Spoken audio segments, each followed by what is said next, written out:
Everyone. So my name is Dr.SHIVA Ayadure, and let me just give you sort of the background on this, but the nutshell of this is we've been taught by media and in fact even politicians that it is big tech or Twitter which independently throws people off their platforms, right?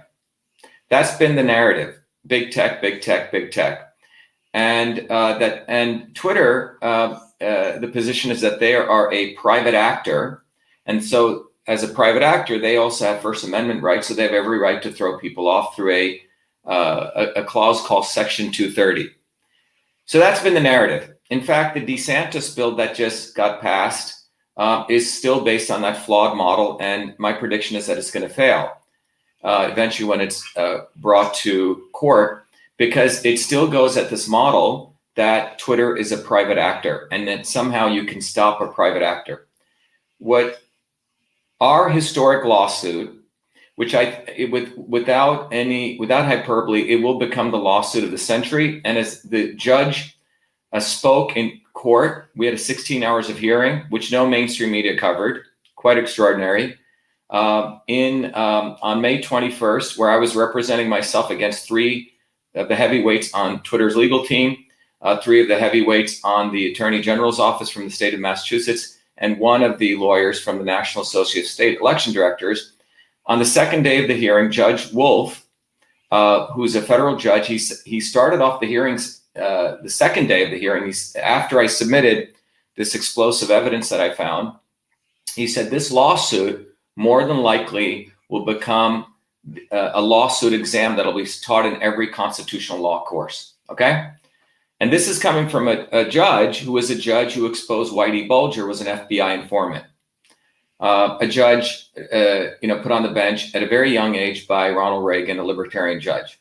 So why am I bringing all this up? So if you go back to September 1st, up until then, I'd been running in the Republican primary, and we knew that we won that election on a landslide. The GOP colluded with the Democrats to run a guy against me who was nowhere to be found, so I wouldn't defeat the Democrat senatorial incumbent here, a guy called Ed Markey. We had built up until then in the 2020 Republican primary around 3,000 volunteers. We'd raised close to $2 million, about $1 million from Twitter, 3,000 volunteers on the ground, 10,000 lawn signs, 20,000 bumper stickers. We were everywhere. So on the night of September 1st, the word on the street was Dr.SHIVA, my name was essentially a household name all over Massachusetts, has won on a landslide.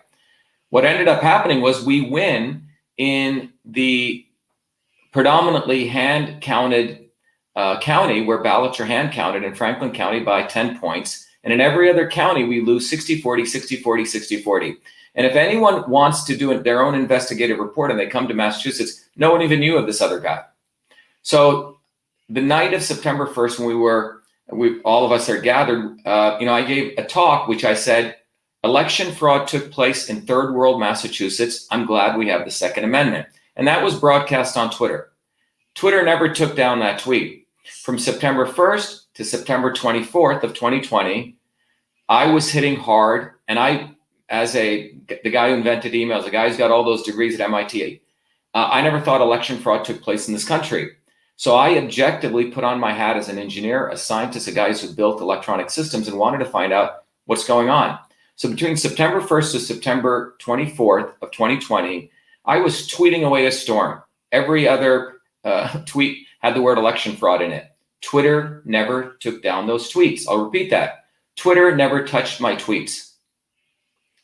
During that period is when I discovered that on electronic voting machines, which were all those other counties where I quote unquote lost in, they use a system of where the ballots are converted to something called ballot images.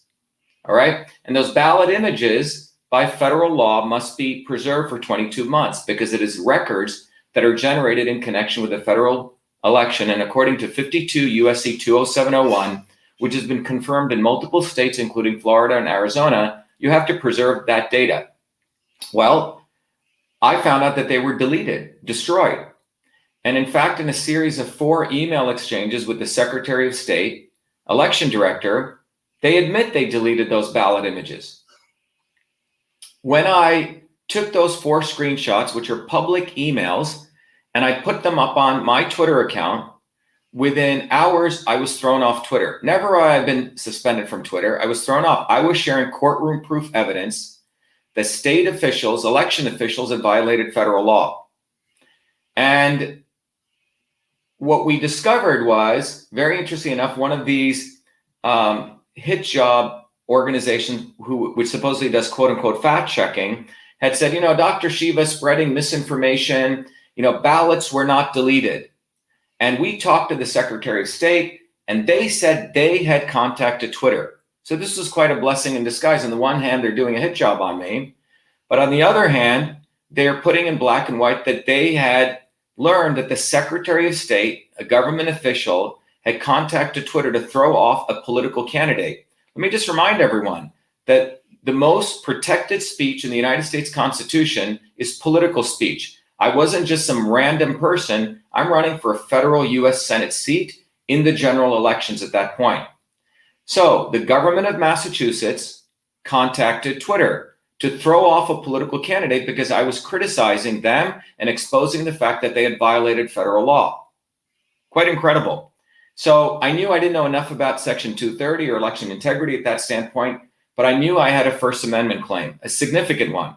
No lawyer in Massachusetts wanted to take this on, and so I had to do it on my own.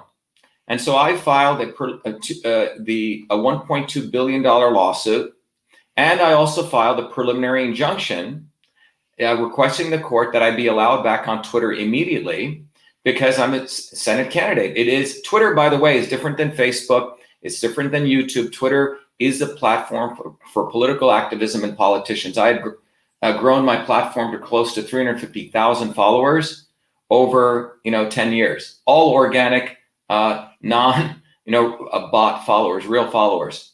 So the first victory we got, again not covered by any media, was that the judge agreed to listen to my hearing. So I went into court where it was supposed to be a 45-minute hearing. It ended up going for 4 hours. It was me against 3 lawyers. And in that hearing, the judge wanted me to prove or argue something called the Blum versus Yaretsky test, which is a test which shows, did state action take place? Did the government do this action versus Twitter? In those 4 hours of testimony, the judge and I were able to elicit, the court was able to elicit from the communications director of the government that the government has, and everyone should listen to this. This is what's historic, many historic pieces here. Our lawsuit, for the first time in history in the world, brought out that the government has a trusted Twitter partnership. Let me repeat that again. A preferential it's like they have a Amex Black card. They have a trusted Twitter partnership. Trusted Twitter partnership. Let's just remove the word Twitter. Trusted partnership. Unlike you and I, which are untrusted strangerships, okay? And they have a portal that has been established for the government to report on people like me. And we'll come back to this. People who supposedly spread, quote unquote, misinformation. And I'm a political candidate. So that came out as we probed in testimony. It turns out that when I put up those tweets, which were exposing the government was corrupt and violating law, they engaged that partnership. They contacted Twitter directly using their portal. And they also, that was prong one, they also contacted the National Association of State Election Directors, NASED. By the way, we didn't even know any of this existed. I don't think most Americans did. And that National Association of State Election Directors is an organization in DC, which is a government organization by Brentwood Academy versus Tennessee, a very famous case. That is a state actor too, because in that organization also contacted Twitter. And they have the force of 50 state governments, also through a trusted Twitter partnership. So they hit me hard because I was exposing that they had deleted ballot images. The woman that I was exposing this on is the state election director, a woman called Michelle Tassinari, who was also being ready to become the president of NASED. All right. So here you have the government in testimony coming out that they contacted Twitter to throw off a political candidate because I was criticizing them. The judge in that hearing ruled. Remember, judges don't like to give PIs because it shows that you're going to win the larger case. He gave all the terms of my PI. He ordered the Secretary of State, you will no longer call Twitter. He ordered them to also tell NASED, you will no longer call Twitter. And he said, if you have a problem with Dr.SHIVA, you will rebut him on Twitter. And in fact, he asked him, he goes, maybe I'm old school, but I believe in the First Amendment. And why didn't you simply argue out with him on Twitter? So, second victory, no news report, no mainstream media reported on this. Then, so on November 3rd, unfortunately, after my general elections, I'm back on Twitter and I'm just tweeting away again. Tweeting away. On February 1st, 2021, I once again did a 1 hour video lecture, started at 8:12 p.m. EST, and it went up until 9:31 p.m. EST. And I'll tell you why these times are important. In a video, I shared again those 4 email screenshots, which I had not done since the time I was banned before. And bang, I'm thrown off Twitter within 17 minutes of sharing that. All right. I went back again to the judge and I said, Judge, they violated your order. They acted as though they were going to follow it, but they had actually, this was an ongoing violation because when they reported on that first tweet, they had told Twitter to watch out any keywords that I would talk about the lawsuit, that I would talk about those screenshots. Subsequent to that, the judge said, you know what? In order for me to give you complete relief, I need you to enjoin Twitter. I need you to bring Twitter into my courtroom. Quite extraordinary. Remember, we didn't go after Twitter. We went after the government. The judge suggested that we bring in Twitter. So I had to file, more and more briefs, all by myself, by the way, all of this. No lawyers, no begging to attorneys. We didn't raise money for this. We did it on our own. And when I filed the motion for joinder, those hearings were on May 20th. It was supposed to be a couple of hours. The judge had it over 2 days, over 16 hours. So what happened? On May 20th, again, I'm alone, David versus Goliath here. Mm-hmm. Twitter has brought in its heavyweights, the vice chair of WilmerHale, I think the top 3 or top law firm in the world. Patrick Cormache and another guy, 3 major heavyweight lawyers against me. The government brings their 3 lawyers. NASED brings their lawyer. And remember, I'm not trained to be a lawyer in federal court. So in my opening statement, I said, Your Honor, I've been a political activist all my life, in addition to being a technologist, a scientist, and inventor, because I grew up in India as a kid where they had the caste system, where we were considered lower than an animal. And racism on steroids. And my parents came here because of one singular word, freedom. And I grew up in the working class neighborhoods of New Jersey, and I've always been fighting. There's a picture of me burning the South African flag on the steps of MIT. I said the government never stopped me when I was fighting apartheid because MIT had investments. I organized food service workers. The government never stopped me. I was an anti-war activist against the war in Iraq at my PhD graduation. No one stopped me. The first time I was stopped for my political activism when I've led hundreds of protests all over this country was on September 24th. And it was a government who engaged Twitter to violate the political speech of a federal candidate. And then the night before, and this is what's really important, is that in all the briefs that they had, remember, this was a Rule 12 hearing, which is the government, Twitter is saying this whole case is nonsense. It should be dismissed. And the problem is they all had read Wikipedia. And I'm glad they did. I used to, and I'm probably going to sue them too. But those people call me a conspiracy theorist. He didn't invent email. He's just some whack job, They had believed Wikipedia. So they came into that courtroom with arrogance. And the night before that 20th hearing on the 19th, I was up until the wee hours. I'm saying, what is this trusted Twitter partnership? What is this? Because in all the briefs that they filed, the thousands of papers, they never address it. And lo and behold, what I find on a website, because I know how to use Google's advanced search feature, is I found a document written by the head of Twitter legal counsel in England talking about how they had set up the Partner Support Portal, PSP, the Trusted Twitter Partner Support Portal, to enable the government, the Parliamentary Security Forces of Britain, to report on what they called potential threats to Twitter. That same infrastructure was deployed in India in the recent election, and then also deployed in Taiwan, Australia, and was brought here in 2020 to the United States. And as I did searching on a server, I found playbooks. In fact, the playbook is called, and I put this up to the judge, the Election Influence Operations Playbook. And you notice it's all Election Influence Operations Playbook for state and local officials, understanding election mis and disinformation. This is not just a document. This is a standard operating procedure of censorship of government using Twitter. So the government can launder censorship. So you have a politician like DeSantis, they're passing some bill, but they got it all wrong. It's going to be shot down because in court, because they're still treating Twitter as a private partner, as a private entity.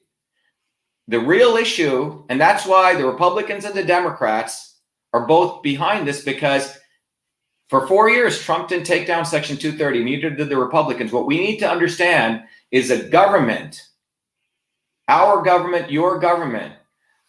This is at the Belfer Center at Harvard. And by the way, the authors of these documents are the defendants in my lawsuit. Michelle Tassinari, the state election director, is an architect of this. Twitter Legal is an architect of this. It's in there in the front page. And NASCD. So you have government officials, Twitter Legal have architected. Look, I've written many of these SOPs in engineering for major organizations. This is a standard operating procedure for the government to censor Americans. And it's step by step by step. And in this document, it's the recipe for censorship. It says first you identify someone called an influence operator, an IO. It's like CIA terminology. And an influence operator, they define what they look and feel like. Criteria. Well, one of those criteria is anyone who criticizes a political official of corruption. Let me repeat that. Anyone who criticizes a political official of corruption is branded an influence operator in this manual. Okay? So I went page by page in this lawsuit with the judge. He was blown away. He couldn't believe this. And he said, I want you to file that as evidence immediately. Okay? So they define you as an influence operator. One of the criteria is if you criticize your government. Just think, let that just sink in. Mm-hmm. I want everyone to just let that sink in. This is a grossest form of violation of the First Amendment. The founders of this country, unlike any other country, established the ability for you to be a human being so you can criticize your government. No other country allowed that. Stupid doofus Prince, quote unquote, Prince Harry was in the United States about 2 weeks ago saying the First Amendment is bonkers, quote unquote, because too much disinformation is out there. Who the hell is he? Britain never wanted to give us the First Amendment. They still don't have the First Amendment in Britain. They don't have it. So you have Harvard, the Belfer School invited all my defendants, and throughout the case, they were saying they had nothing to do with each other. So when we dropped this, we also showed that there's a section of the document. Once you identify someone, what keywords do you associate with them? What tweets and how should you watch them? Then you can assign severity levels. High, medium, low of an influence operator. A high-level security threat or threat for them is someone who has a huge following, 350,000 followers, whose tweets get retweeted. My tweets used to get 20,000 retweets, millions of people, and who has an established voice. And for a high-level person, not only do you take them off, which was what they first did on October 30th, but you monitor them. It's ongoing. On February 1st, they took me off again. So this is what's called state action. This is what's called the Blum test that we showed. So what we showed is this is a RICO enterprise. Government, NASA, and Twitter. Twitter is not a private actor in this. They've become part of the government. Where the government ends and where Twitter begins, no one knows anymore. And the point is that the government uses Twitter, and here's an interesting term, to launder censorship. Let me repeat that again.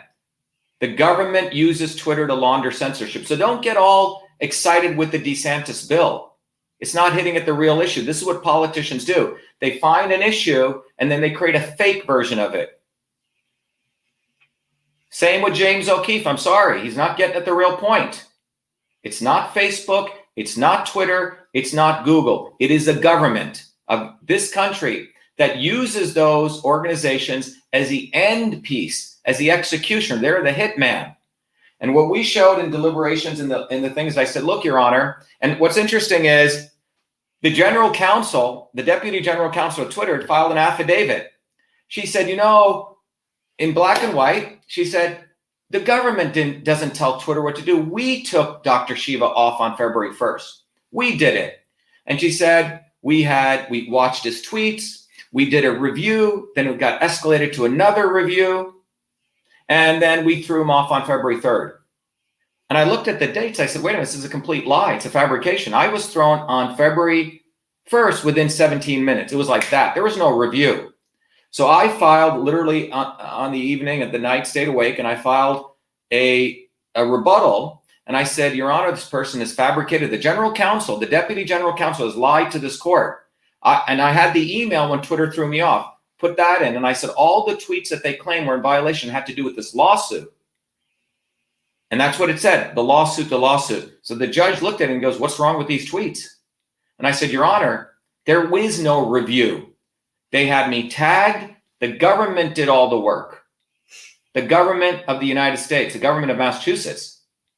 And I'm branded as an enemy of the government because I was exposing the fact that they violated federal law. And the playbook here goes step by step, Dan, and everyone listening, on how to do it.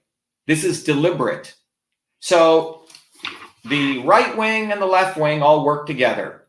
This is beyond left and right. It's not China doing this. It's not Russia doing it. It's red-blooded Americans doing this to other red-blooded Americans in this country.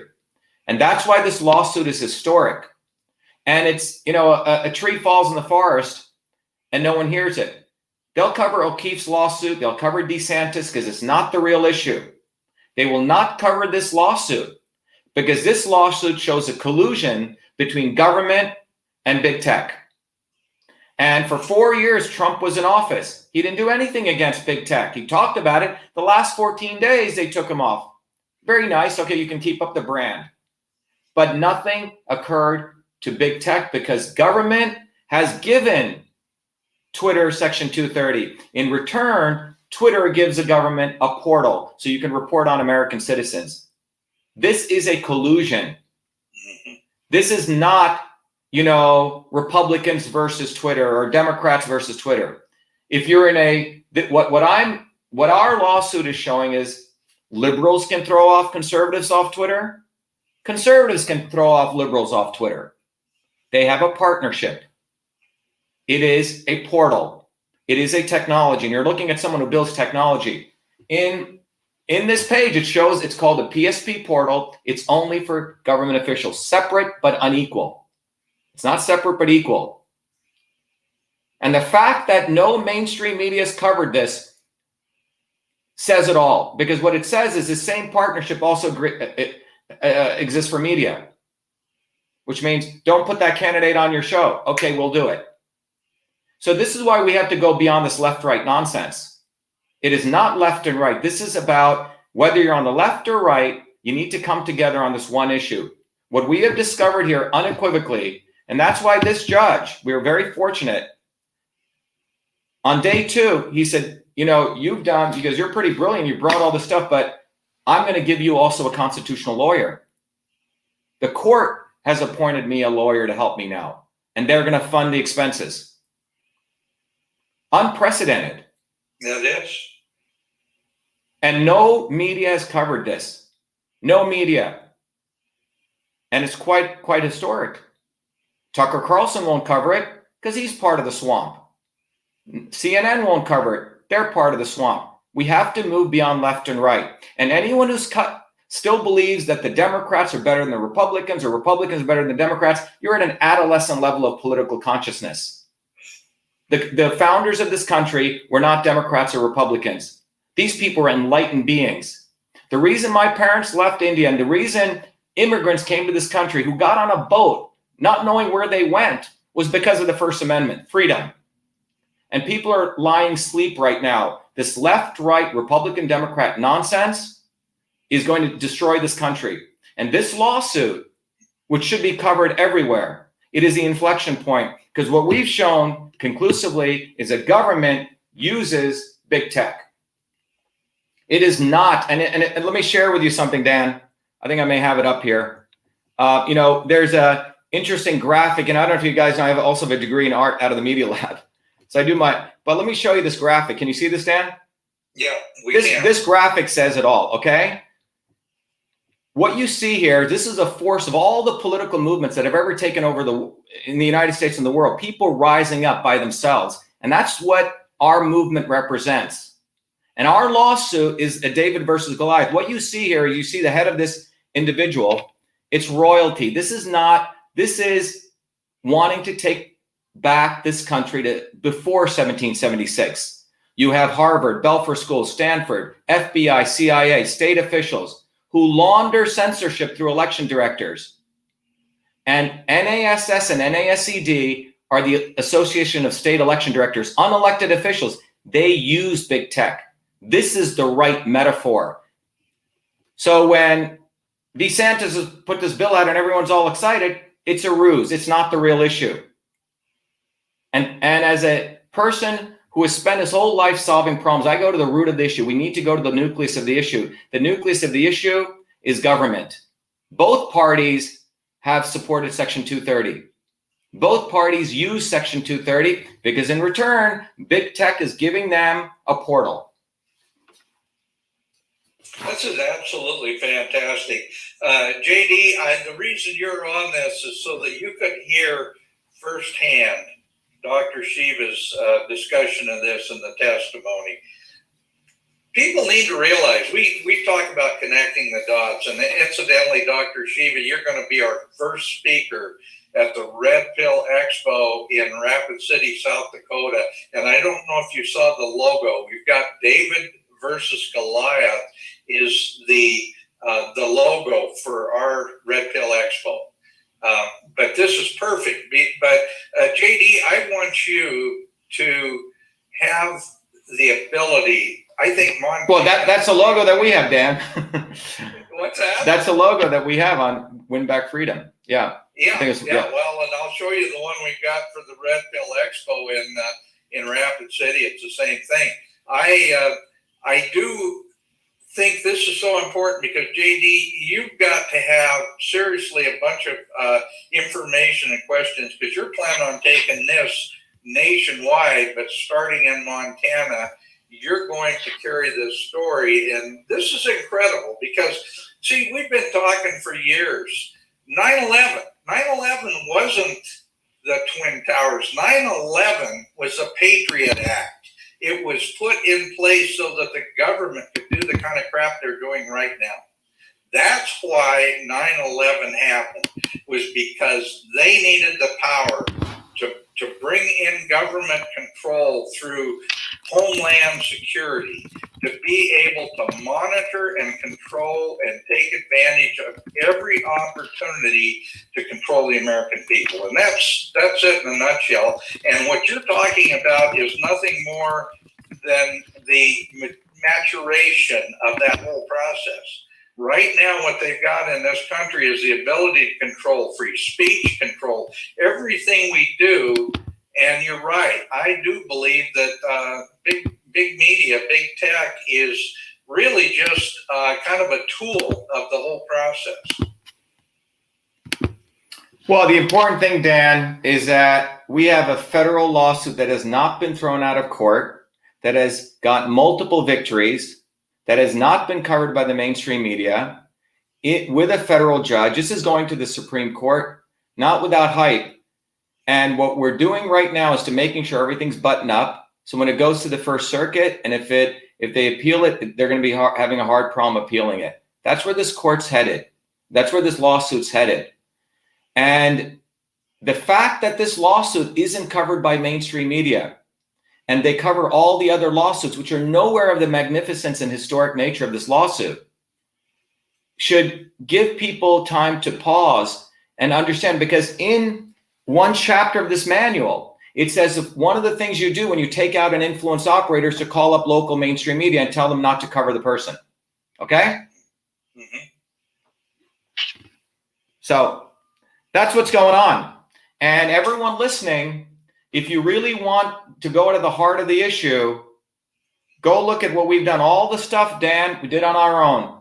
We didn't raise $300 million like Trump did for so-called election fraud, and you didn't do anything about it. So that's what's so disconcerting, but it doesn't matter, because our story is the David and Goliath story in action. And it's not about talking about David and Goliath. And people should cover it. Well, that's what we're trying to do here. Yeah. Is put a good sized stone in David's slingshot so that he can knock that sucker flat. Now, JD, I'm sure you've got questions. I'm sure you have information that you need from Dr. Shiva.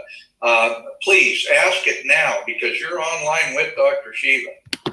You know, when we have been trying to handle big tech censorship in Montana, and we tried to get 3 different bills passed through the legislature, what was repeatedly said to us, Dr. Shiva, was, well, you know, that's a private company and it can censor whoever it wants to. And of course, my point from the beginning is I don't like tyranny, whether it's done by big tech monopolies or whether it's done by government.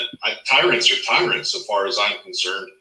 And we failed by 1 vote on an important bill that could have begun to regulate big tech. But really what your bombshell report is going to demonstrate, Dr. Shiva, is that when our critics say, well, Facebook is a private company, it can do whatever it wants. But if I'm hearing you correctly, essentially the argument is they're doing what it is that they do on behalf of the government. Is that correct? And if they're doing in partnership with the government, then they're just an extension of it. So that's what I'm saying, JD. What we have now, remember, this is not just me. So when I dropped this playbook, the judge was appalled. He goes, this goes at the foundations of political speech. That's why he's appointing me a constitutional lawyer to help me out, because I don't know all those details. Is there a court record of that? Yes, you can look at it. You can get the transcript. The important point here is we have this admitted in evidence right now. In evidence, all those playbooks. And what's really people need to understand, I can't overemphasize this. This should be front page story. This is like, you know, in every major newspaper, is what our lawsuit is exposed. It's not just conspiracy theory. It's in a lawsuit in federal court. We have the actual documentation of the infrastructure that the government has built with private corporations in the modern world of technology to observe you, track you, brand you, and take you out, and character assassinate you in an ongoing way. I mean, what more is more important than, without freedom, you can't get to truth. Without freedom, we can't get to health. This goes at the heart of every issue. Every issue. And the point is, you know, even the right-wing guys, they're afraid to cover this because it's going to expose them. And even the O'Keefes and the DeSantises of the world, okay, they may be nice guys, but they're raising money just on one side of the narrative because they get money from the conservative people to go fight the left, right? That's what's going on. But I don't have a loyalty to the left or the right. I have a loyalty to this country, period. And we need to get over this left-right BS. Because how many people do you think besides yourself and the judge And those who you personally have shown it to are aware that this document and playbook. There were 400 people on the Zoom call. We've been doing, I did a whole thing. I mean, and the point is, if people go to winbackfreedom.com, winbackfreedom.com, everyone should give $1. You know, I've probably spent personally, when you add up my time, about $1.8 million of my time. All my businesses have been held in abeyance. I haven't made money on this. Trump made $300 million on this, him and the RNC. I don't see Trump talking about this. I gave money to Trump. I supported him, but he didn't want to fight election fraud. Bernie Sanders on the left, same thing. They're the not so obvious establishment. They don't want to ever go after the real issues and the real solutions. They do kabuki theater. What I'm talking about here is a real issue. The real issue. James O'Keefe won't cover this because he's making money from the right. He does, whatever, investigative reports on the left. Why doesn't he go do the same thing on the right? He'll find the same information. Fox News as much suppresses speech as does CNN. They're both getting advertising dollars and they both work with the government. But this playbook is black and white. It's black and white. I mean, you can go through every page of the playbook, how they track keywords. And the authors of this are the state election directors. I mean, how much more blatant do you need to get? And as a technologist, I can tell you they built a state-sponsored vehicle.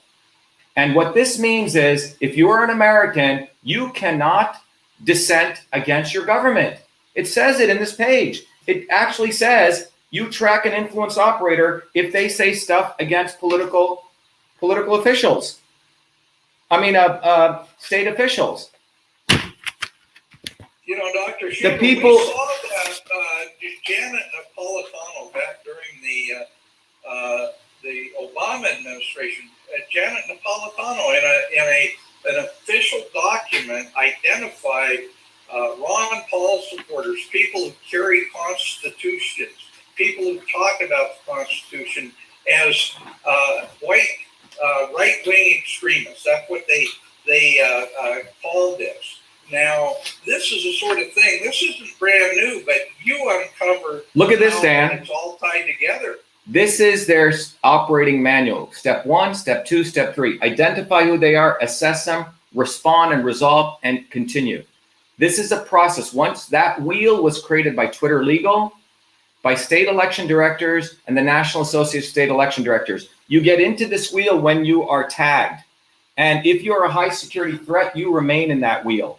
And so what we showed was what occurred on October 30th when I got thrown off, and February 1st were completely connected because I was sharing screenshots. So the false affidavit that the deputy counsel of Twitter filed was just to show, oh, no, we're private actors. But JD, getting to your point, the erroneous mistake that people have made is, oh, Twitter is a private actor. Twitter is a private actor. They're not. They're an extension of the government. Where the government ends, where Twitter begins, nobody knows. That's the real issue. The difficult part of explaining this narrative, as you've already touched on, will be explaining to people why Tucker Carlson hasn't covered this or why James O'Keefe hasn't blown this up yet. And getting a Knox group, that's us, we'll do our best to be able to convey that to the public. I think I'll liken it to the pro-life movement. For years I've said one of the reasons why abortion is legal in this country is because the pro-life movement is very, very good business. And anytime you see an abolitionist bill, it's the pro-lifers who are denouncing the bill as a step too far. They need abortion to stay legal because it's hundreds of millions. Exactly. They wouldn't know what to do if it ended it. And in the same way, you have people who are looking at the world through very binary lenses, good guys and bad guys, right? And so the good guys are trying to protect ourselves from social media, who's the bad guys. But if we can explain, this is just social media acting as an unelected department of government whose sole purpose is the censorship of its citizens. And on behalf of government. Speech. On behalf of government. People to get it.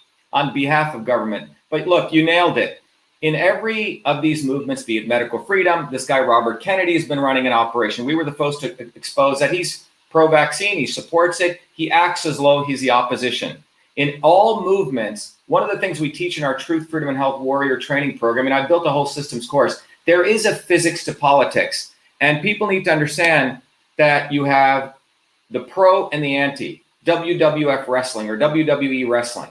And this is done to keep the masses entertained. So you say, oh yeah, big tech is a problem. We're fighting big tech, right? Give me money and I'll fight big tech for you. I'm going to pass a bill to fight Facebook and Twitter.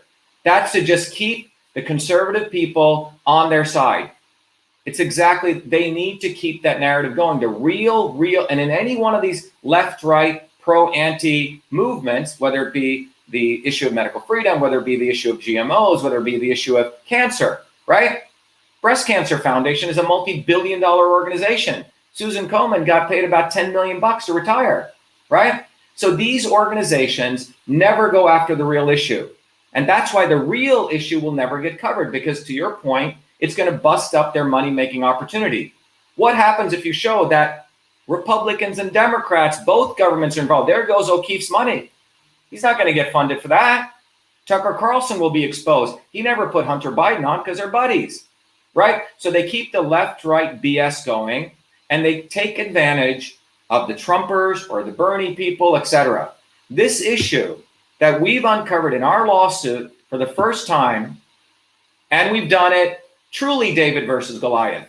Not like David versus Goliath because it sounds good. No, we are David versus Goliath. No one gave us a penny. And in fact, what was interesting was on May 20, the 21st, a Twitter lawyer is saying, you know, Your Honor, just want to let you know, Dr.SHIVA can't have shadow counsel. Meaning she was accusing me that I had someone else writing my briefs. That's how strong our briefs are. So lawyers and people who raise money for these causes, I have no idea why they need so much money. I mean, Americans should start learning how to stand up on their own 2 feet and fight. And that's why what we're saying, you know, our site, winbackfreedom.com, it's a very interesting slogan, win back freedom. First of all, it says we've lost our freedom. We've lost it. And Republicans and Democrats have colluded with these organizations to take away our freedom, be it Trump or Bernie, Republican or Democrat. And again, I want to let everyone know, I never voted in my life except Trump. I was convinced he was anti-establishment, but you know what? In those 4 years, he didn't go after election fraud hard. They used it to raise money. And that's what it's about, JD. You nailed it. These people create a dialectic. So the right says mail-in ballots are the issue, and the left says voter suppression. No, the real issue is what we uncovered, which was all voting machines. All of them have a feature called a weighted race feature. We showed that here. And my other lawsuit has not been thrown out of court too. All of Trump's work. He had lawyers. I mean, you should go look at their briefs. Spelling mistakes in them. Horribly written. I mean, people need to wake the hell up. These guys take any issue and they will make it appear as though they're fighting for it, left and right. And that's why nothing changes, because there is the not so obvious establishment on any issue. They're making money off of it. I mean, I looked at the DeSantis bill. It's a bullshit bill. Excuse my language. It's going to get ripped apart in court because they're saying Twitter is a private actor. Twitter is going to destroy that. Our lawsuit pierces this whole thing. It shows wave and particle are one. Government and big tech are one. Where government ends and where Twitter begins, no one knows. So what they're doing is they're laundering censorship. The government gets to launder censorship to Twitter, and they can say, we didn't throw JD off. We didn't throw Shiva off. They did it. The private party. This is the heart of the issue. And they provide the avenue to... They provide an infrastructure, an SOP. It is designed. It is designed step-by-step processes. This is a user manual for state-sponsored censorship.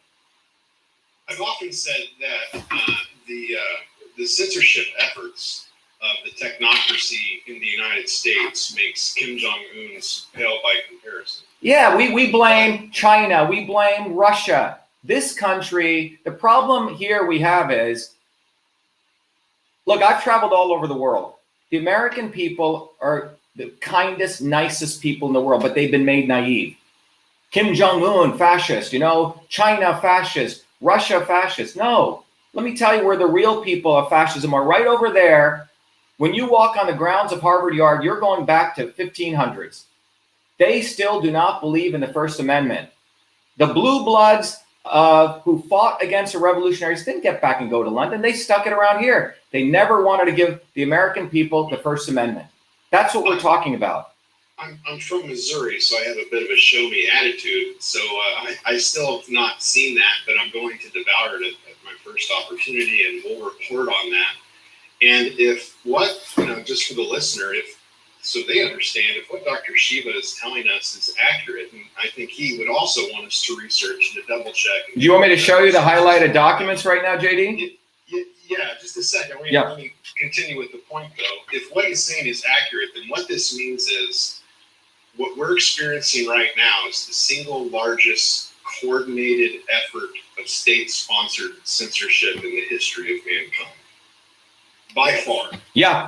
And you know what? It took a guy who's an engineer, a scientist, who came from nothing, who loves this country, and no lawyer would have taken this lawsuit on. No one took it on. It took me to have the courage of what my grandparents taught me and those working class people in New Jersey taught. I mean, I was just thinking what I just did. Come on.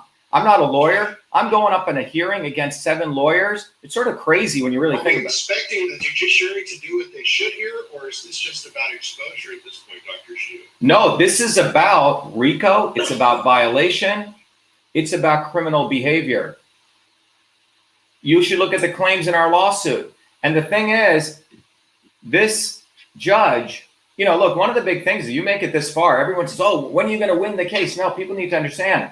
A way a lawsuit works is the fact you don't get thrown out of the ring. The judge said, and it's all in the transcript, he goes, I'm not going to dismiss this case. He goes, I want discovery. He goes, I want depositions. He said, the merits of this case are so intertwined with the jurisdictional issues, the 11th Amendment issues, we need discovery. You should see what happened the second day. The Twitter people are completely, all 3 lawyers. I mean, think about who these lawyers are. These are #1 law firm in the world, the 3 top people, the vice chair of Wilmer and Hale. So for me to get this far and to have a federal judge show that there's constitutional merits and then also say that this lawsuit will more than likely be taught in every law school constitutional class, that should be enough. And then I have this document, which I went page by page by page. And what everyone here should understand is the fact that no media has covered this. I keep coming back to this point. It's like a major tree has fallen, and the silence is what's really deafening here. The silence. And what we don't care about mainstream media anymore. What we want is citizens out there. If you're watching this video and you're listening to it, you need to become citizen journalists. Screw Tucker Carlson, screw Chris Cuomo, screw all these guys. They're all bought and paid for. They're entertainers. They are not patriots. They do not care about this country. They'll put on their faces, but they're in this left-right paradigm because they're making money off of it. And they're making money off fooling the American people as though they're fighting for them. If I can I show you a DHS document that I have found that more or less supports what you've been saying, Dr. Shiva. This is a Department of Homeland Security document that will support that they are working in conjunction with the government and the social media platforms. It says it right in this document. Have you seen this yet, Dr. Shiva? This particular document? No, but once you see these playbooks, they're even more discreet. It's step by step. Yes, well, this describes how they've got money, they've got grants. Look at the headlines: Center for Prevention Programs and Partnerships, Local Prevention Frameworks, Prevention Education, Strategic Engagement, Addressing Terrorist Use of the Internet. This one's very, very interesting if you want to. Because here in the last paragraph, the last bullet point here, it says, with 300 hours of content uploaded to content service platforms every minute, it is a challenge for companies to identify and remove or block terrorist content, especially smaller companies with limited resources. The training examines the online activities of ISIS. Who created ISIS, I ask you? Al-Qaeda. Who created Al-Qaeda? And these two groups, supporters, as well as white supremacist extremists. Now, who has been identified as white supremacist extremists and any other, and the Ron Paul supporters, and people who carry constitutions. Yes. This is all right here in this document. There's several different areas where you can go in and look at this thing. I'll post it in a link to it in the Zoom chat.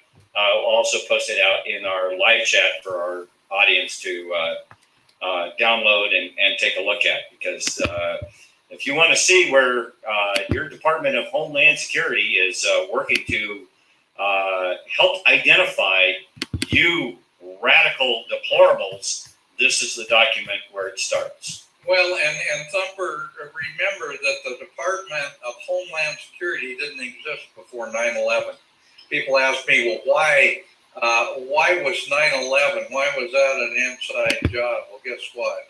It was an inside job because they could create the Department of Homeland Security, and a lot of the things that are in place right now are a result of this relationship. Mm-hmm. Yep. Well, Dr. Shiva, I want you to be able, would you mind sending us the links for the different sites, and we can share that with JD, because I absolutely trust what you're saying as being accurate. And the reason I do is because we've spent decades examining exactly how government has been colluding with business. I mean, you talk about fascism. Fascism has never gone away in the United States. It's there, but the fascism goes both ways. Sometimes business is directing government, and other times government is directing business. It's a incestuous relationship you can't imagine. And you call it right wing and left wing. Well, guess what? A bird can't fly without a right wing and a left wing, and that's how this whole damn thing has been flying. Dan, Dr. Shiva doesn't need to send us those links, and I just say this to commend Dr. Shiva, because the website that he put up, I've already sent that to our investigation team, and they've downloaded all of those documents. It's all right there available on the website, very handy. Yeah, and in terms of being citizen journalists, I would encourage everyone to go to that website and download those documents. Let them get out. And go ahead, Dr. What's important to understand, this is a big distinction between everything people have said and the action that's taken place. And I can't overemphasize this. For far too long, you've had people talk, quote unquote, conspiracy theory, right? It's been sort of on the fringes. All the documents at winbackfreedom.com are court documents. They've been accepted by a federal court. Let me repeat that again. These are in a federal court, in a court where Wilmer and Hale brought in their 3 lawyers, where the Attorney General brought in their lawyer. Even in the first incident of October 30th, it's already been shown that that was state action. All right? So I want everyone to realize something significant took place. 20th and 21st, all my friends are attorneys. They said, Shiva, you're already going to be in the history books, meaning that this lawsuit will always be referred as precedent-setting law. And we may not get the credit today, but it will. It's going to be. No one's going to be able to cover it up. But the website winbackfreedom.com. Number one, everyone, if you've donated hundreds of millions of dollars or whatever you've given to all these politicians, donate $1, because this fight is the real fight. It's not the fake fight. It's not politicians doing stuff just to get you all arranged and nothing happens. But on that site, we've meticulously built that site. Again, no one paid us for that. I did most of the site. You're sure you're looking at someone who does the graphics, who does a legal suit, and does everything, okay? David versus Goliath. But what you'll find on that site is the supplemental document I filed in court, walking through every one of those. And I think it's important to bring this up. Let me bring it up, okay? Because I think this is really, really important for everyone to see. Because let me bring it up here. Can you guys see the screen or no? Yeah. Well, okay. But not yet on your end of it. Go ahead. Okay. Let me bring up my screen here. Here we go. All right. So if you, let me share my screen here. So I think you can see my screen right here, right? Yeah, All right. now we can. Yep. So in the, let me see if I can do this here. I'm actually connected to my other computer. Okay, there's that screen. There's this screen. Okay, here we go. So if you go to that site, you'll see every, let me find out 11889. I got to find this 1 second. 11889. It's the playbook. Okay, here we go. Is this it? Do you see anyone here which says the? Yeah. I think you were right on it the first time. 11889 Yep. State and Local Election Cybersecurity Playbook. Right. So let me bring that up. I can bring it up here.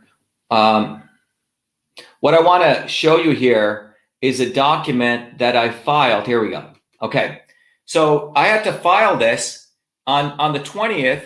I shared this with the judge and he said, I want you to get this in. So this is what I filed. Okay. And this will also help anyone who wants to go through it. Okay. What this shows, it says supplemental, make this bigger. Can you guys see this now? Okay. Yep. It says supplemental memorandum. So I had to file this, Dan.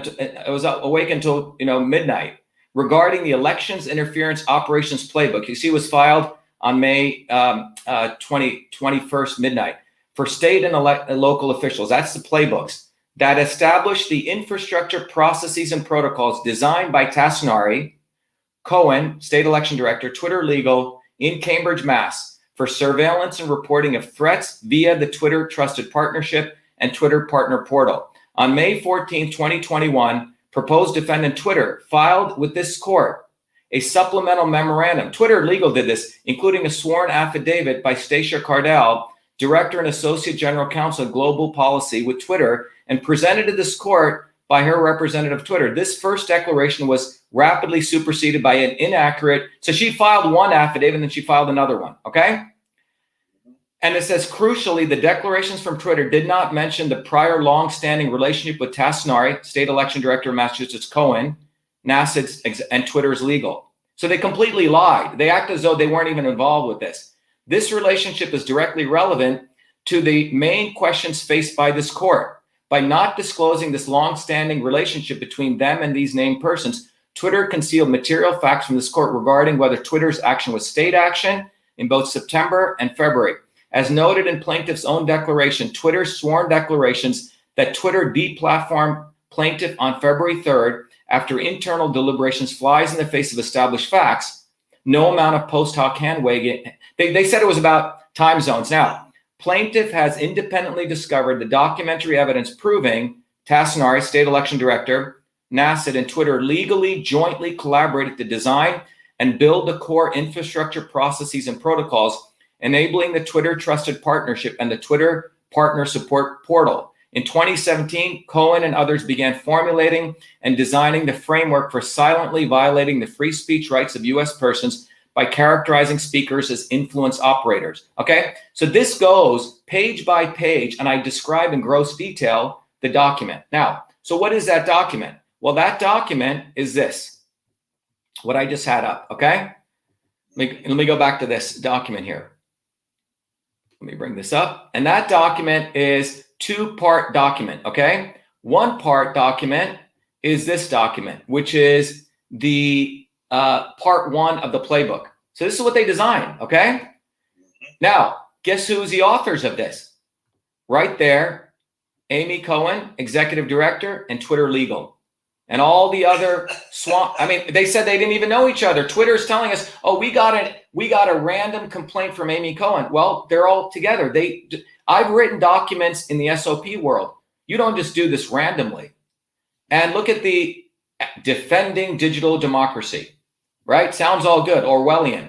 And it starts off by saying social media platforms are creating more ways for election officials to report false information. And then in here, they describe disinformation, but look what they say. An influence operator is someone who says that people who run elections are corrupt. That's exactly what I did, Dan. Mm-hmm. And these are the characteristics. And then it goes on to give how they work, how they it defines an IO, an influence operator, okay? And it defines who they could be.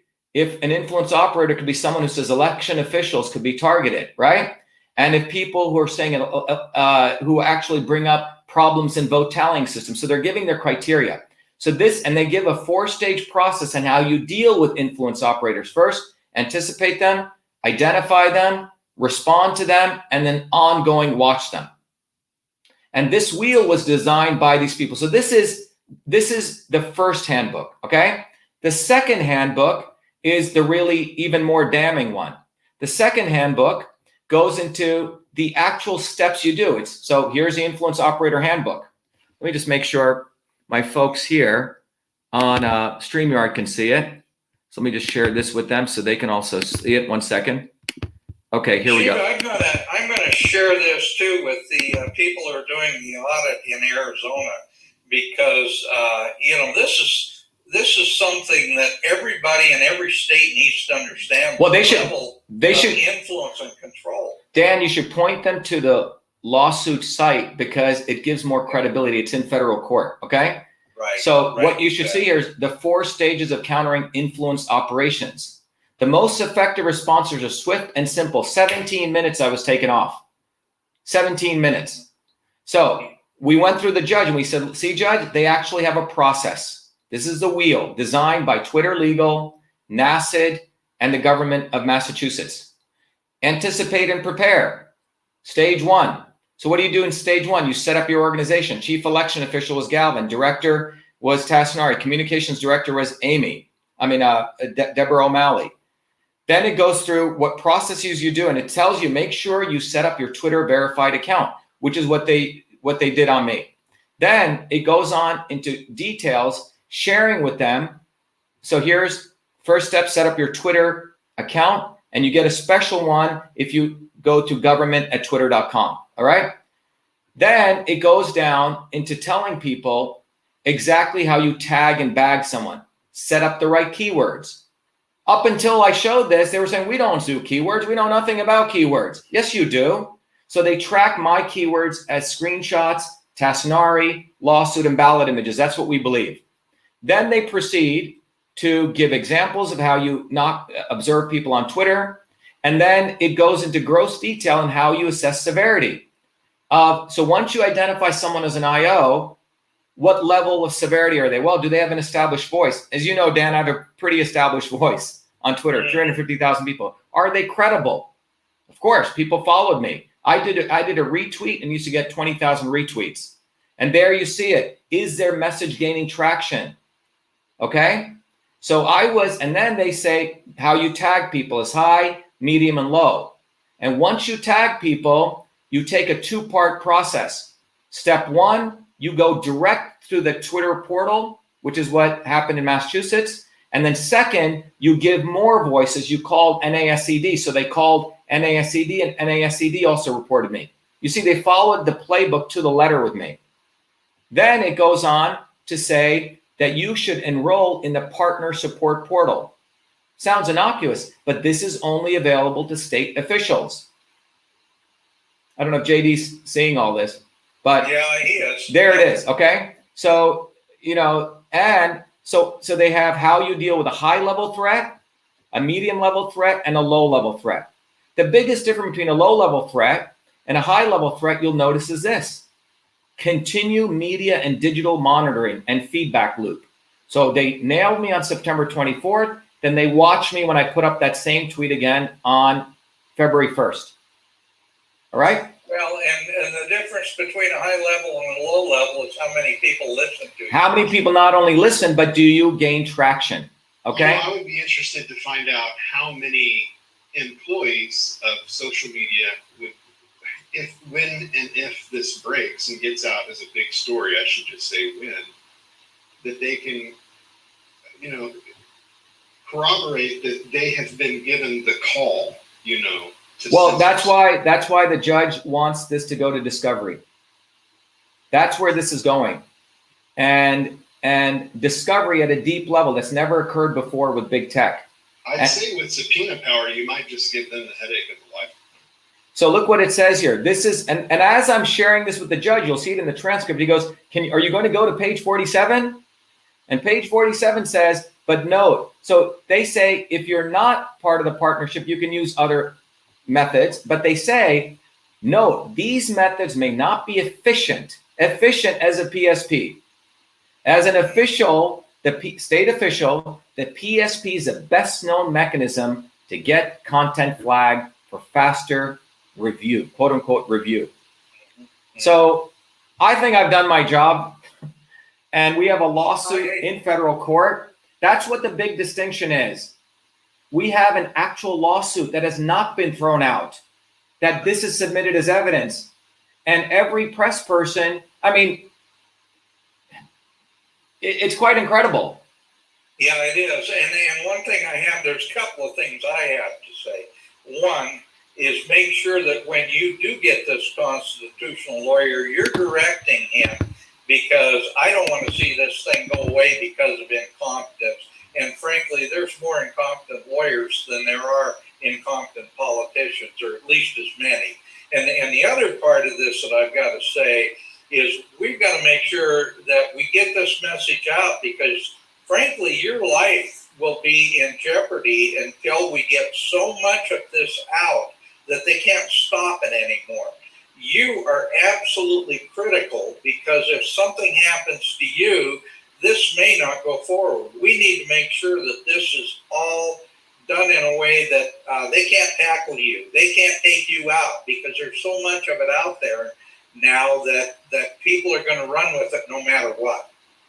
Yeah, Dan, I think the fundamental thing that needs to happen is this is for us, the people. It's not going to happen with, some politician, some person, as JD referred to, who's on one side of the aisle making money on it, running their nonprofits. It's going to occur by independent media. It's going to occur by ordinary citizens sharing this. And that's how we got here. It was an ordinary citizen like me who learned the law and got it this far. And that shows the strength of this case, that it's gotten this far by an ordinary guy like me who does not know the law. And I've adjudicated it in federal court right now. And this is up to everyone else listening for you to now rise up and stand behind this. And everyone needs to get this out there. Stop giving your money to the left and right. They do not want to expose this. This is government sponsored, and it's going to take down left and right. Why didn't Ted Cruz talk a big game? Section 230 never got taken away. Because I bet you this will lead back to people in the government. We already know it leads back to FBI and others who actually use this portal. This government doesn't give a damn about its people. They violate the First Amendment. Shiva, we've seen that in Mary Fanning and Alan Jones have been guests frequently on this program. Mary Fanning and Alan Jones both exposed the Operation Hammer in the scorecard, which are programs that the intelligence community uses to attack people, to take people down. This all fits in. This fits in like a puzzle. It's all there.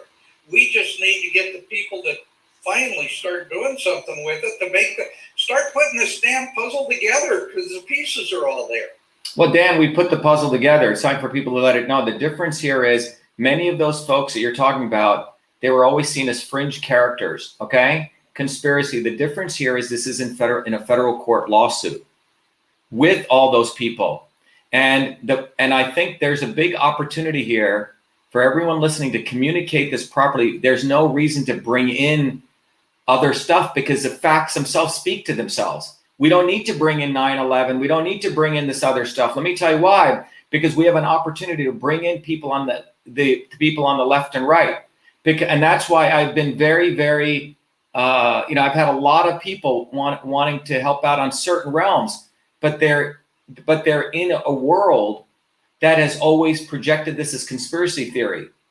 And I think we need to be very judicious that this is beyond left and right. This is beyond conspiracy. It's in a federal lawsuit. It's been accepted. It has not been thrown out. Every one of Trump's lawsuits got thrown out. Just think about that.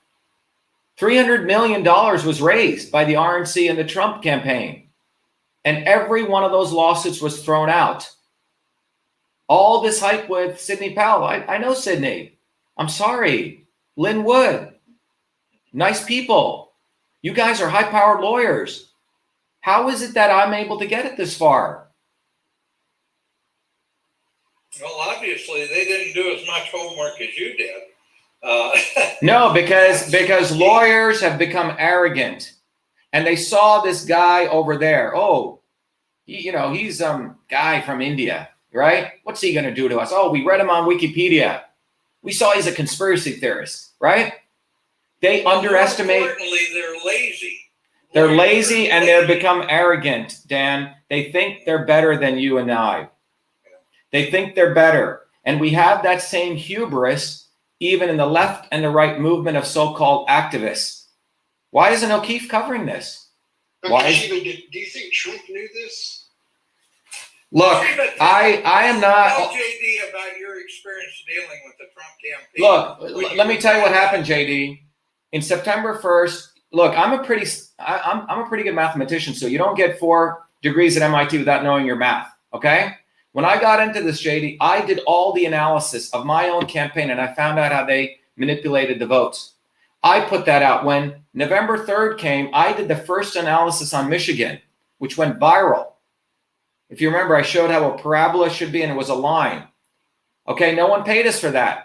After I did that analysis, I got a call, I think it was November 3rd or 4th or 7th or something, from Mark Meadows. So the White House calls me.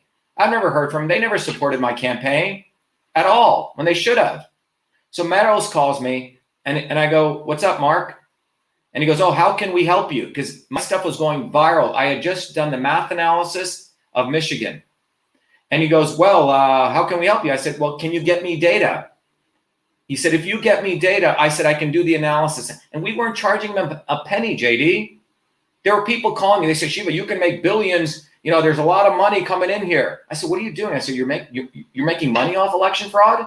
These are people's names that I don't even want to reveal on the so-called conservative Inc. right.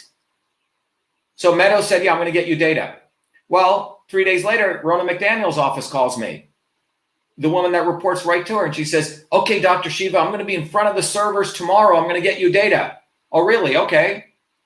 Then Eric Trump reaches out to me on Twitter because I put out a tweet, because at that point is I started wondering if Trump's really serious. It was the first time I had suspicions about Trump, because I'm putting the stuff out there, and people should be moving fast. Remember, every day mattered at that point. So I said, Eric, in my text message, I said, "I don't believe people really want to help your father." So then he says, no, talk to our attorney over at the Trump campaign. So now I'm dealing with 3 organizations: the White House, the RNC, and the Trump campaign. Guy called Alex Cannon. I said, "Alex, no one's giving me data." He goes, "Oh, I have the data." I said, "Are you going to give it to me?" Nothing. Then you saw the Arizona hearing I did. Dan, we were awake until 4 a.m. 4 of us. No one gave us a penny for that. And then finally, after 3 years, Trump says, impossible result. He didn't support my campaign against Warren. He didn't support our campaign here. But he was forced to do that because Trumpers around the country were saying, "Wait a minute, Dr. Shiva is really going after the real issue." And to maintain credibility, in my opinion, Trump retweeted me. And then what actually happened? They didn't go after the real crime scene, which is the voting machines with the ability to flip votes. They were talking about mail-in ballots. That's not the real crime scene. And they raised $300 million off that. They ran an operation, a fake anti-election fraud operation. That is the truth. So if you're a Trumper and you gave money to Trump, or if you're on the left and you think voter suppression is a real issue, no. It is these voting machines in this country, and that lawsuit 12080 has also not been thrown out. In fact, they tried to dismiss it. All my mathematics are still unrebutted. Why is the media covering that? Do I have to be, I hate to say this, is it because I'm dark-skinned? I really have to start wondering about this. Would Tucker cover me if I had blonde hair and blue eyes? I have to ask that. Shiva, I doubt it. No, but I have to ask that question, Dan. I really have to ask that, because I don't understand it, because I have a federal lawsuit multiple victories? Or is it that these people just hate Americans and they hate people who come from the outside? Or do they want to create this left-right narrative? And that's what is so perturbing, because what's occurred in this country, when you add it all up, 25% of Americans are out of work. The American working class in this country has been squeezed since 1970 to today. There are two American pies now. 600 billionaires doubled their wealth in the last year. 600 billionaires. There's the American pie for the 5%, which is explosively grown, and the American pie for the 95%, which has shrunk. So they want to make it black versus white, always some race issue both parties bring up. But this central issue of this lawsuit must be won, because without us winning this lawsuit, which we were so fortunate to get this far, we have no America. There is no America. It's an illusion of the left versus right fighting each other. It's all BS. This lawsuit is a defining moment in this country. And this judge knows it. He's a constitutionalist. He's a rare judge. He has great courage. I have great courage. The people who support us have great courage. And that courage comes from working class people. And it's time people just let go of all the billionaires and the Trumps and the Bernies and all this, whatever the nonsense it is. And that's why people need to get behind this lawsuit. And you guys must disseminate it. And you must point people to winbackfreedom.com. This lawsuit deserves to raise a ton of money. And we've done it with nothing.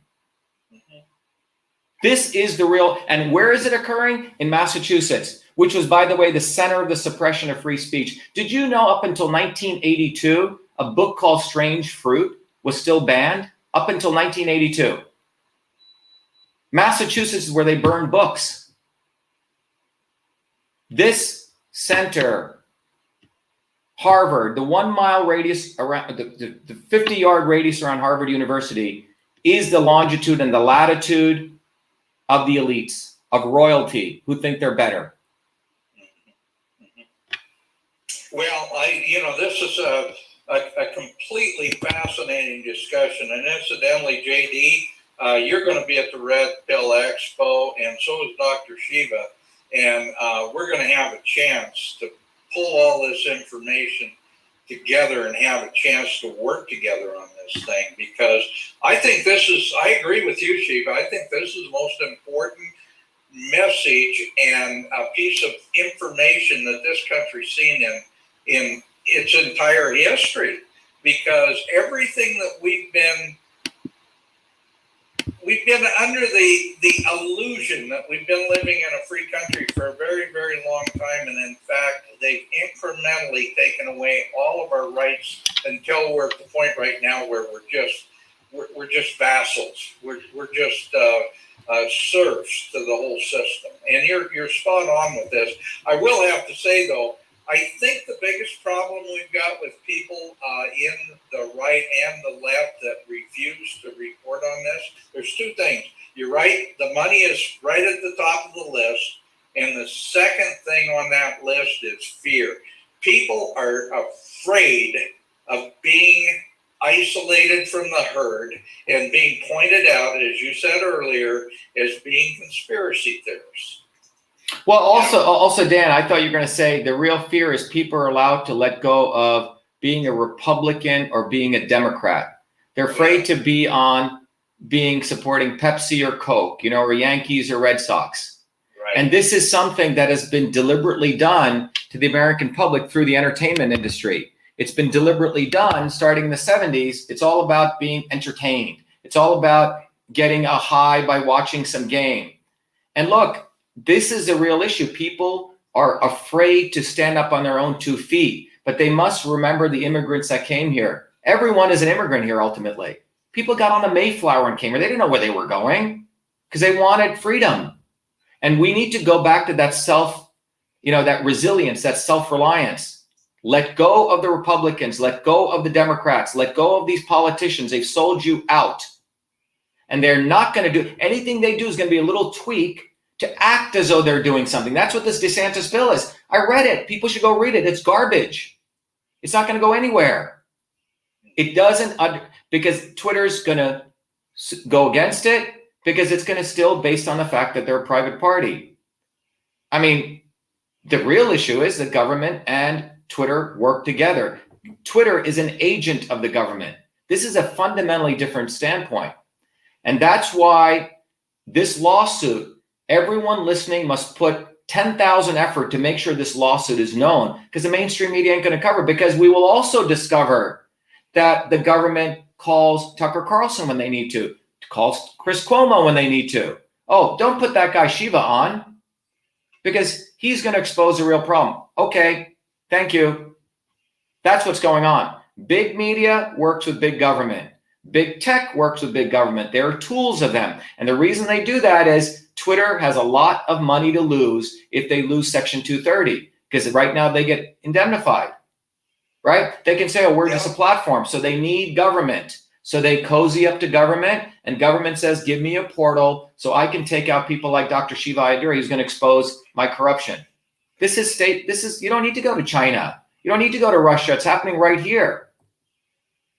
Well, look at how big they get. Look how big organizations like Twitter and Facebook and the big tech companies, they get big. They get a lot of money, and this whole incestuous relationship is part of the reason that they can grow that way.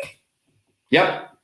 And so, Dan, I want everyone listening out there, and all of you guys, everyone here should go to winbackfreedom.com and give $1. And by the way, people give more. I give people access to our entire training course. You know, that's as a gift I give to people.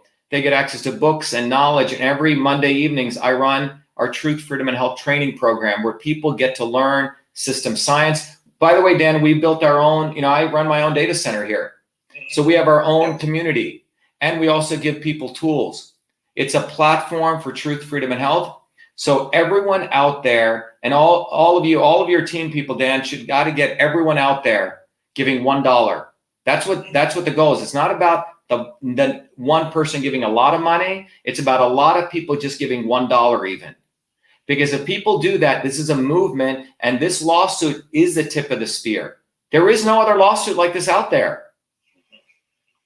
Well, and your point is that if everybody gives $1, if we could get 2, 3, 4 million people to give $1, it invests them in the lawsuit. In other words, if they're giving something to you, it doesn't have to be a big amount, but it shows that they're going to follow what you're doing and they're going to be part of the discovery. Yeah, and that's what we need. We need to build a movement. And that movement and we need to take away our reliance on politicians or waiting for some bill to pass. It has to be that this lawsuit can educate people at a very fundamental level. JD, that site that I have, winbackfreedom.com, we've put everything up. Every lawsuit, every filing, it's open for people to learn. Every day we'll be doing a video or a blog post like we're doing today, educating people. This is an incredible opportunity to educate people on the nucleus, the quantum of what the real issue is. When you look at a beam of light, we found out that it's neither a wave or a particle. It's actually both. When you look at the relation between government and Twitter, it's government and Twitter. Where the government ends and Twitter begins, it's become so blurred. They're one. And that is what this lawsuit's showing at a deep philosophical level, at a political level, at a legal level. They're one. So you can't just be attacking Twitter without finding the source. It's a government. Right. I'm amazed that you could find those documents that way. You would think they would try to hide this, but they can't really, because that's part of the government program. Is that they've got to have it somewhere. Well, Dan, there's also a playbook 3, which you have to send an email to get. Okay, so that'll come out in discovery. Okay, but in summary, what I want to let everyone know is this lawsuit started on September 1st. Without any lawyers. We have gotten multiple victories. In October, we elicited testimony that the government has a trusted Twitter partnership done by this lawsuit. Then we've shown more recently they actually have a playbook on how to suppress speech. And that playbook was architected by the defendants in this court case who denied they even had any connection with each other. So we have RICO, which is a claim. We have the fact that it was state action. We already have admittance that the first thing was state action with Twitter. The judge gets this. The judge, again, in summary, has afforded me and appointed me a constitutional lawyer. Now, he has also said that I could have a hybrid model, which is I still get to be the quarterback and bring someone else in. He says case law allows him to allow me to do that, which Twitter vehemently opposed. They don't want me still there because I'm not a lawyer, right? Who they can, who'll play their way. So right now what we need is we're going to have to go into depositions, discovery. I do need money. I've expended probably, $1 to $2 million of my own time and all the opportunities in this. So we need people, citizens, to step out to the plate. $1. So if people go to winbackfreedom.com, there's a great meme, the David versus Goliath theme of this behemoth person trying to crush someone. So that's what we need, Dan. So it's time for action. I've done a lot of action. Our volunteers have done a lot of action. It's time for every American who truly wants to fight to put their money where their mouth is and give us $1. That's what we need. I agree. Yeah. I agree. In fact, I think they ought to give a lot more than $1 if they can afford it. Yeah.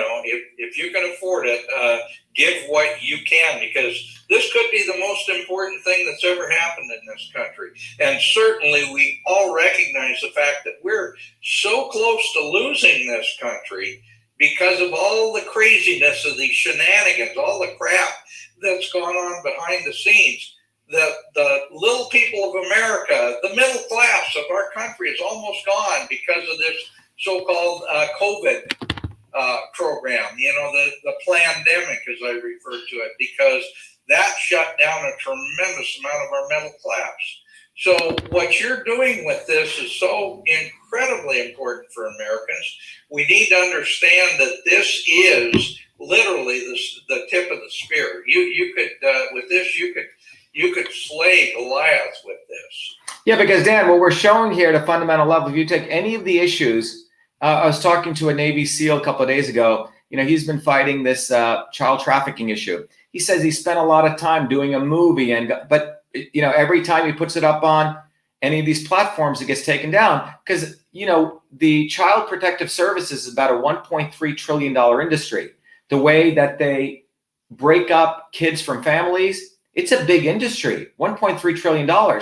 So do you think the government is going to give legitimacy to potentially any of these child trafficking issues? No, they're using the same infrastructure, I would venture to say. When it comes to the medical freedom issue, you say anything against any of the forced vaccinations, you're off, right? You say my truth about election integrity, you're off. That means government tells Twitter what to do. Government tells Facebook what to do. They've put it the other way around. Our lawsuit with the fabricated affidavit of Stacia Cardell, she was trying to lie for the government. Oh, we did this deliberate. No, you knocked me off in 17 minutes. All the setup was done by the government. You followed their orders. Government makes Twitter to do stuff. That's the essence here. And that's what's fundamentally different about this than the last 4 years talking about big tech, big tech, big tech. No, big tech is a pawn of government. They're a tool of government. We have the playbook, we have the lawsuit, we have the evidence, we have the testimony. It's black and white.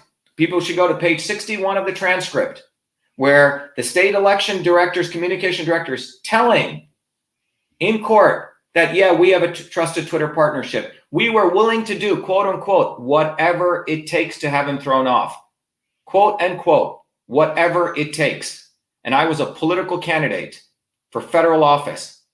Mm-hmm. So what amazing to me is it's black and white. It's not conspiracy. It's in testimony. What needs to happen is, again, everyone needs to go to winbackfreedom.com and everyone needs to share this news. We have the spear in our hand and we need to go stab the establishment in a quote unquote way, right? Who are violating American citizens' rights. That's what's going on. Well, we need to also get all this information so widely spread all over the internet, because quite frankly, it is a way of protecting you and protecting the judge in this case, because the information, if they can hide this information, if they can put the genie back in the bottle, then they can make this go away.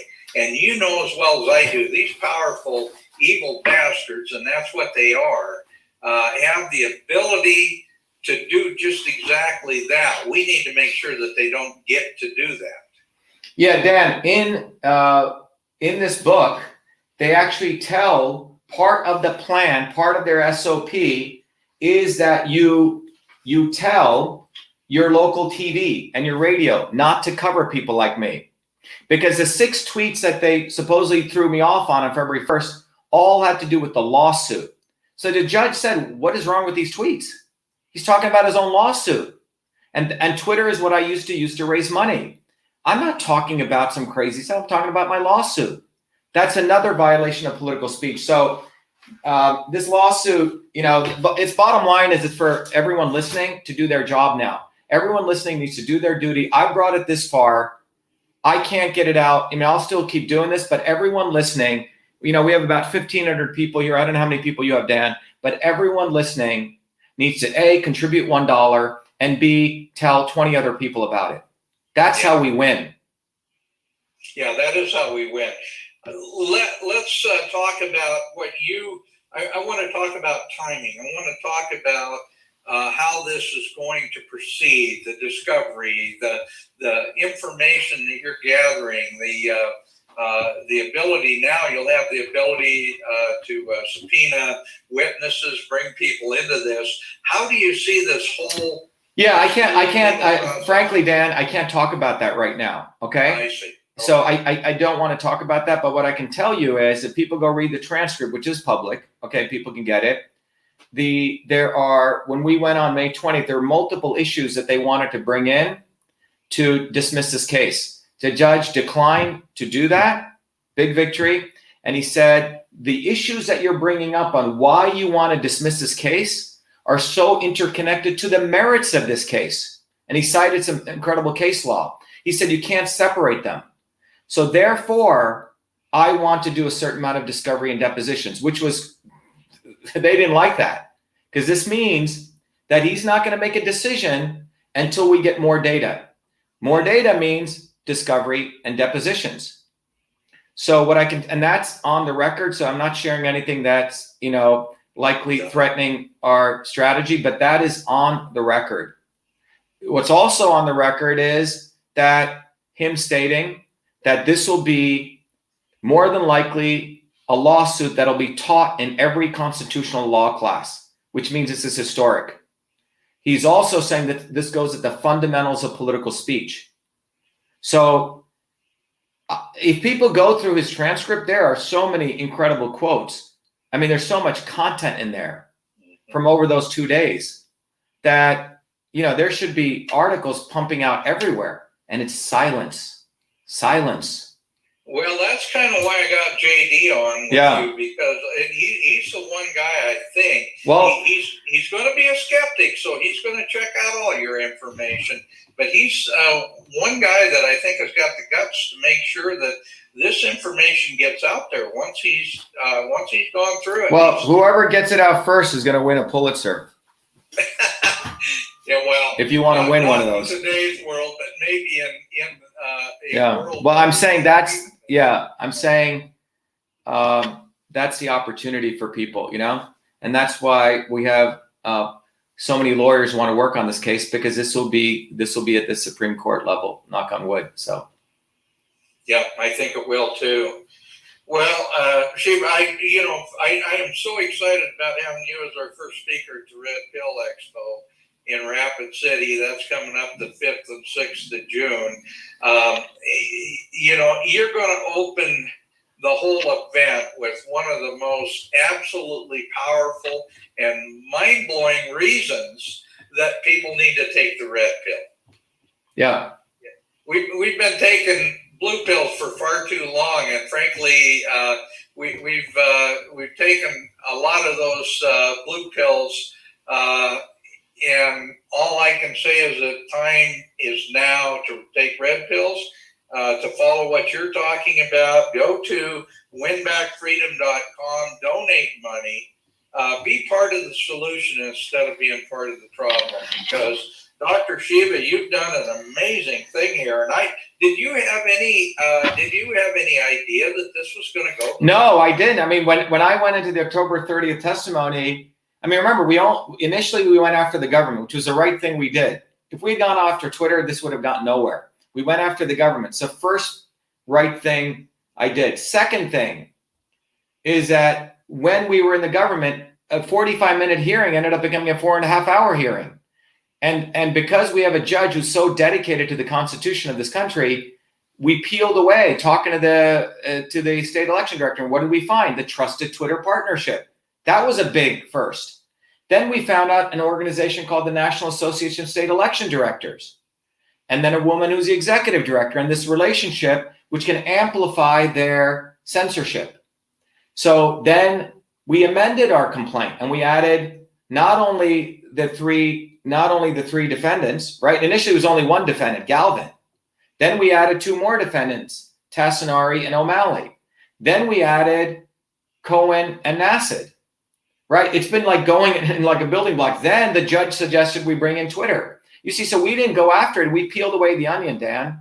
Yeah. And the court was good enough to help us peel away the onion. So now and then we found the playbook, right? So this is step by step by step, where the central issue here is the government launders censorship through Twitter. Your government, my government, launders censorship through Twitter. That's what we have, laundering of censorship. So they always smell clean. They can point to a private actor. The private actor can use Section 230, so they can say, you can't do anything to us. You know, Shiva Ayadurei's off, right? He has silenced a political candidate. I mean, if this happened in Putin's Russia, you said a dissident candidate ran against Putin. Oh my God, Russia is so fascist, right? The American press would report on that. Maybe I should go to the Russian and Chinese press to report on this. You know what I'm saying? Maybe I need to go to foreign press because they've been probably getting hit hard. I mean, they're both criminals, both thugs, right? Yeah, but yeah. They like to expose the other thugs. Right. So maybe one thug, one mobster wants to expose the other mobster, you know? So that's where we're at. You know, this process that you've been through, it's important for people to realize, too. You didn't go to a state court. You went to a district federal court. Right. And if it had gone to a state court, they would have buried it because they'd be protecting their own. Right. Yeah. So this is a fascinating process. How did you, incidentally, how did you get it into a federal court rather than them trying to bury it? Because I was a U.S. Senate federal candidate, Dan. Right? If I was a state candidate, remember, the rubric that everyone needs to understand this was, I am running for U.S. Senate federal office. Just close your eyes and think about someone running against Putin or a member of parliament running in Britain. Okay, just think about this, or in Russia. Let's use Russia. And one of Putin's allies calls up Jack Dorsey and he says, please take this guy off Twitter. What would the American press say? They said the government took off a political opposition candidate. That's exactly what happened here.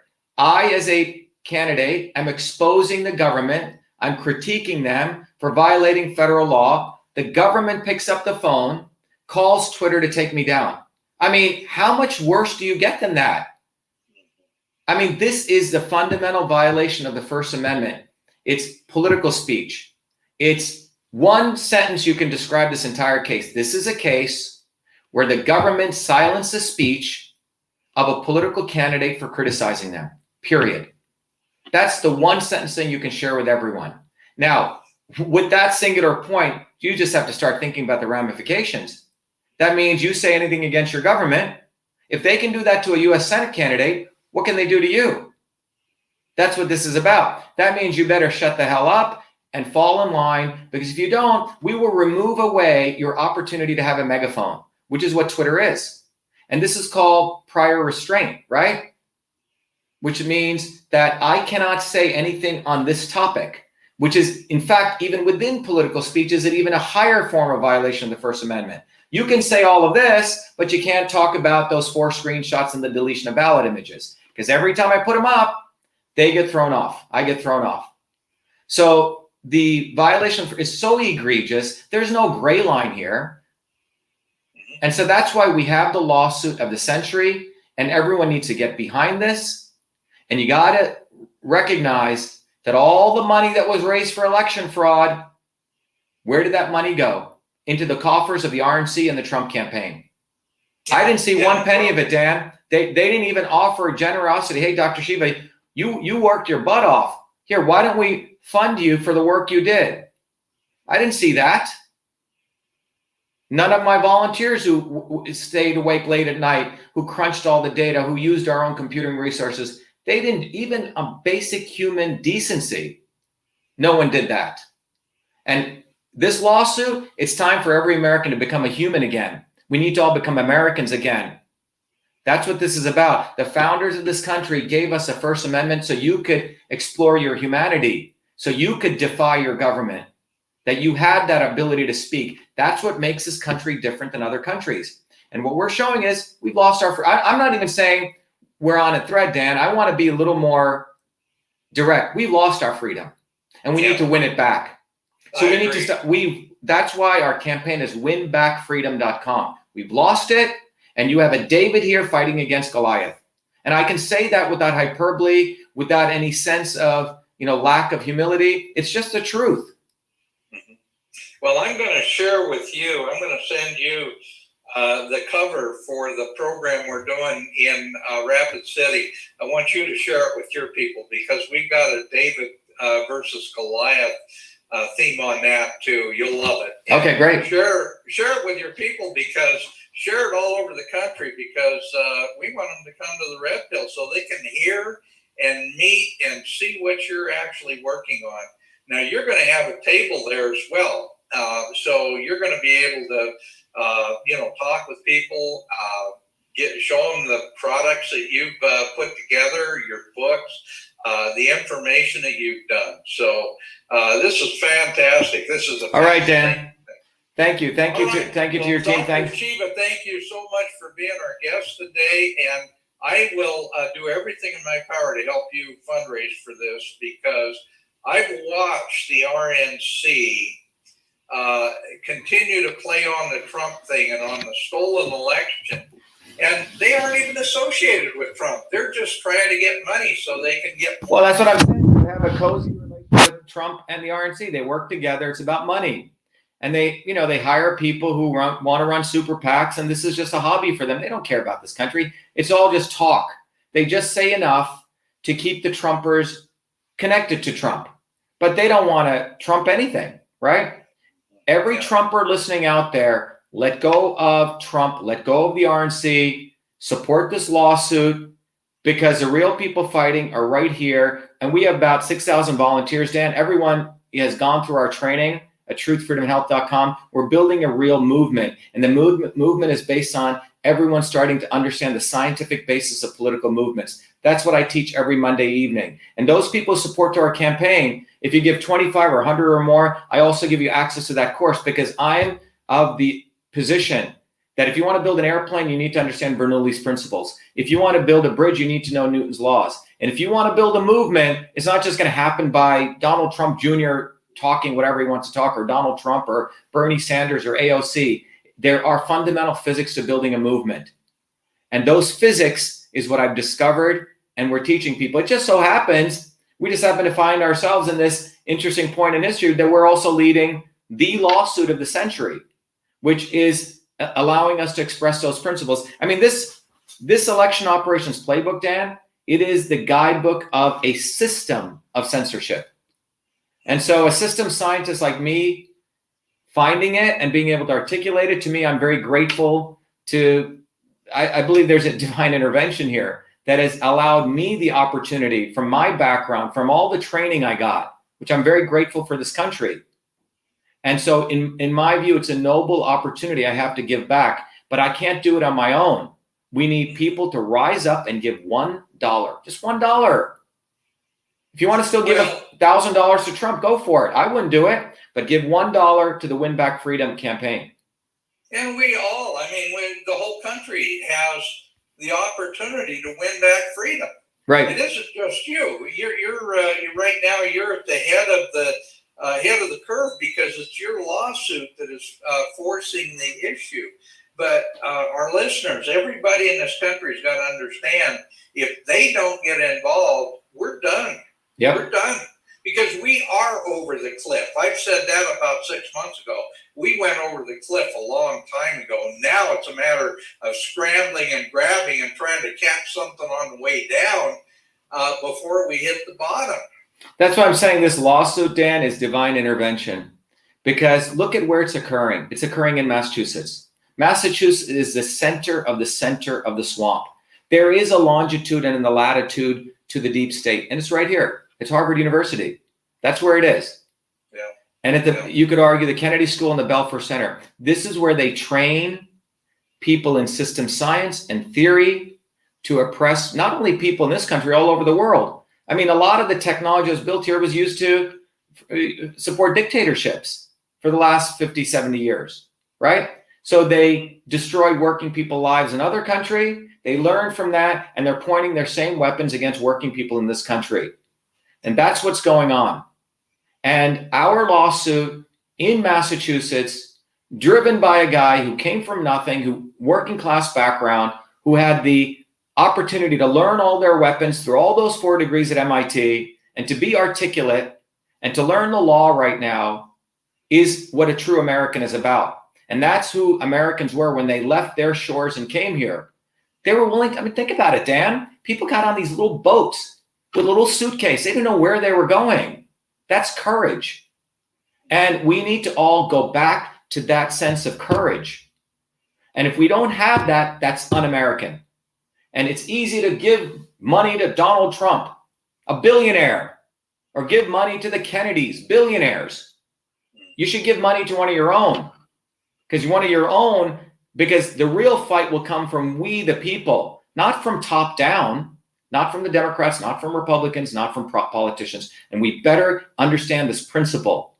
There is a fundamental principle. And that principle has to be bottoms up. Yeah, it may be nice to give this celebrities. They're not going to do anything for you. It's going to be you. You must stand up for your rights. There are people who shed their blood for these basic rights. The First Amendment, second, no country has that. It says, I can say whatever I want against the government.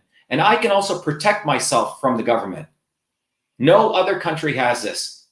And maybe I am more connected to this because I know what it means not to have freedom, Dan. Right, exactly. And just because you get to go vacation in Cape Cod, you get your car, and you get some food, and you can order online on Amazon, that's not freedom.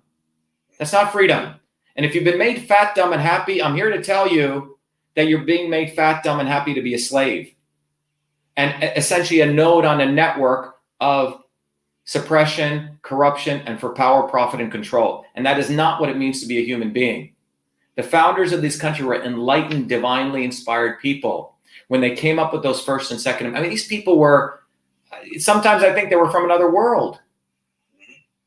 These concepts were about you exploring and becoming a human being.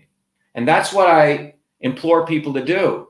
Reconnect with your own humanity. This is not about them. This is about you. Do you want your humanity, or do you want to be a slave? That's what it's about. It's pretty clear. Well, Dr. Shiva, thank you for being. Thanks, Sam. Thanks for having me. I have to tell you, I'm really excited about getting to meet you in person. Same here. In about a week and a half. This is going to be a blast at the Red Pill Expo in Rapid City, South Dakota. I'm going to send you the announcement, all the information. Send it out to me, Dan. You can share it with your people too. Okay, thank you. And please go online and donate money. Get involved. Winbackfreedom.com. If you do $1 a person, please do everything you can, because this is an important lawsuit.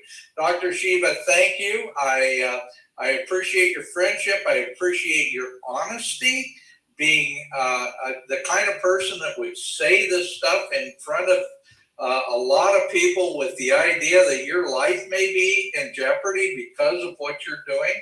What a brave man. All I can tell you is that we've got to make sure we get this information out where they can't do anything to you. Thank you, Dan. Be well. Be the light. Thank you. Thank you. Thank you. Be well. All right. Well, it looks like.